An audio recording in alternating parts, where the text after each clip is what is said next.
Everyone welcome back to my channel. ಇವತ್ತು ಲೆಮನನ್ನು use ಮಾಡಿಕೊಂಡು ಐಸ್ ಟೀ ಮಾಡೋದು ಹೇಗೆ ಅಂತ ತೋರಿಸ್ಕೊಡ್ತೀನಿ. ಮೊದಲಿಗೆ ಒಂದು ಪಾತ್ರೆಗೆ ನಾನು ಸ್ವಲ್ಪ ನೀರನ್ನು ಹಾಕ್ಕೊಂಡು ಡಿಕಾಕ್ಷನ್ನ ಹಾಕ್ಕೊಳ್ತಾ ಇದ್ದೇನೆ. ನೀವು ಎಷ್ಟು ಡಿಕಾಕ್ಷನ್ ಹಾಕ್ತೀರೋ ಅಷ್ಟು ಸಕ್ಕರೆಯನ್ನು ನೀವು ಇದಕ್ಕೆ ಹಾಕ್ಕೊಳ್ಬೇಕು.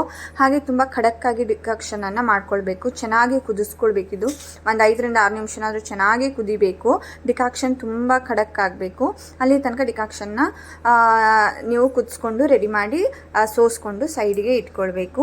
ಸೈಡಿಗೆ ಇಟ್ಕೊಂಡಂತಹ ಡಿಕಾಕ್ಷನ್ನು ಸ್ವಲ್ಪ ತಣ್ಣಗಾಗೋ ತನಕ ಬಿಡಿ.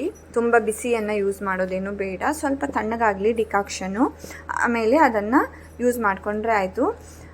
ಇವಾಗ ಇಲ್ಲಿ ಡಿಕಾಕ್ಷನು ರೆಡಿ ಆಗಿದೆ. ನೀವು ಇಲ್ಲಿ ನೋಡ್ಬೋದು, ನಾನು ತುಂಬಾ ಚೆನ್ನಾಗಿ ಕುದಿಸ್ಕೊಂಡಿದ್ದೀನಿ. ಎಷ್ಟು ಕಲರ್ಫುಲ್ಲಾಗಿ ಬಂದಿದೆ ಅಂತ. ನೀವು ಯಾವ ಟೀ ಪುಡಿಯನ್ನು ಯೂಸ್ ಮಾಡ್ತೀರಾ ಅನ್ನೋದ್ರ ಮೇಲೂ ಹೋಗುತ್ತೆ. ನಾನಿಲ್ಲಿ ಕಣ್ಣನ್ ದೇವನನ್ನು ಯೂಸ್ ಮಾಡಿದ್ದೇನೆ. ಇದು ಚೆನ್ನಾಗಿ ಕಲರ್ ಸಹ ಬಂದಿದೆ. ನೋಡ್ಬೋದು ಡಿಕಾಕ್ಷನ್ ಇವಾಗ ರೆಡಿಯಾಗಿದೆ. ಇದು ತಣ್ಣಗಾಗೋದಕ್ಕೆ ಸೈಡ್ಗೆ ಇಡ್ತಾ ಇದ್ದೇನೆ. ಹಾಗೆ ಐಸ್ ಟೀ ಮಾಡೋದಕ್ಕೆ ನಾನು ಇಲ್ಲಿ ಸ್ವಲ್ಪ ಪುದೀನ ಸೊಪ್ಪನ್ನು ತೊಗೊಂಡಿದ್ದೀನಿ. ಹಾಗೆ 1-2 ಸ್ಲೈಸ್ ಶುಂಠಿಯನ್ನು ಕಟ್ ಮಾಡಿ ಇಟ್ಕೊಂಡಿದ್ದೀನಿ.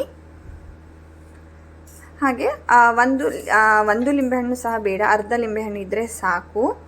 ನಾನಿಲ್ಲಿ ಒಂದು ಅರ್ಧ ಲಿಂಬೆಹಣ್ಣನ್ನು ಚಿಕ್ಕದಾಗಿ ಕಟ್ ಮಾಡಿ ಇಟ್ಕೊಳ್ತಾ ಇದ್ದೇನೆ.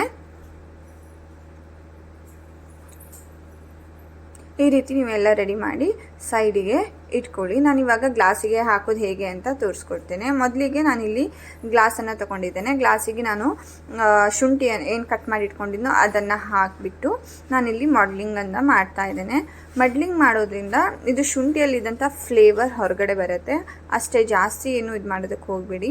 ಸ್ವಲ್ಪ ಫ್ಲೇವರ್ ಹೊರಗೆ ಬಂದರೆ ಸಾಕು. ಹಾಗೆ ಇವಾಗ ನಾನು ಲಿಂಬೆಹಣ್ಣು ಕಟ್ ಮಾಡಿ ಇಟ್ಕೊಂಡಿದ್ನಲ್ಲ ಅದನ್ನು ಸಹ ಹಾಕ್ಕೊಂಡು ಲಿಂಬೆಹಣ್ಣಿನ ರಸ ಹೊರಗಡೆ ಬರೋ ತನಕ ಮಾತ್ರ ಕ್ರಷ್ ಮಾಡ್ತಾ ಇದ್ದೇನೆ. ಹಾಗೆ ಸಿಪ್ಪೆಯಲ್ಲಿರುವಂತಹ ಫ್ಲೇವರ್ ಸಹ ಹೊರಗಡೆ ಬರುತ್ತೆ. ಆವಾಗ ತುಂಬ ಚೆನ್ನಾಗಿ ಟೇಸ್ಟಿ ಆಗುತ್ತೆ. ಇವಾಗ ನಾನು ಇದಕ್ಕೆ ಪುದೀನ ಸೊಪ್ಪನ್ನು ಹಾಕ್ಕೊಂಡು ಮತ್ತೆ ಕ್ರಷ್ ಮಾಡ್ತಾ ಇದ್ದೇನೆ. ಈ ರೀತಿ ಎಲ್ಲ ಕ್ರಷ್ ಆದಮೇಲೆ ನಾನು ಇದಕ್ಕೆ ಐಸ್ ಕ್ಯೂಬನ್ನು ಹಾಕ್ತಾ ಇದ್ದೇನೆ. ನೀವು ಇದಕ್ಕೆ ಜಾಸ್ತಿನೇ ಐಸ್ ಕ್ಯೂಬ್ಸನ್ನು ಹಾಕಬೇಕು. ಹಾಗೆ ಐಸ್ ಕ್ಯೂಬ್ ಹಾಕಿದ ಮೇಲೆ ನಾನು ಇದಕ್ಕೆ ಡಿಕಾಕ್ಷನ್ ಏನು ರೆಡಿ ಮಾಡ್ಕೊಂಡಿದ್ದೆ ಅದನ್ನು ನಾನು ಇದಕ್ಕೆ ಪೋರ್ ಮಾಡ್ತಾ ಇದ್ದೇನೆ. ಇವಾಗ ಲೆಮನ್ ಐಸ್ ಟೀ ರೆಡಿ ಆಗಿದೆ. ನಾನು ಇದಕ್ಕೆ ಸ್ವಲ್ಪ ಲೆಮನನ್ನು ಕಟ್ ಮಾಡಿ ಸ್ಲೈಸ್ ಮಾಡಿ ಸೈಡಿಗೆ ಇಡ್ತಾ ಇದ್ದೇನೆ. ಒಂದು ಸಣ್ಣ ಪುದೀನ ಸೊಪ್ಪನ್ನು ಸಹ ಸೈಡಿಗೆ ಇಡ್ತಾ ಇದ್ದೇನೆ. ಇವಾಗ ಇದು ರೆಡಿಯಾಗಿದೆ. Thank you for watching.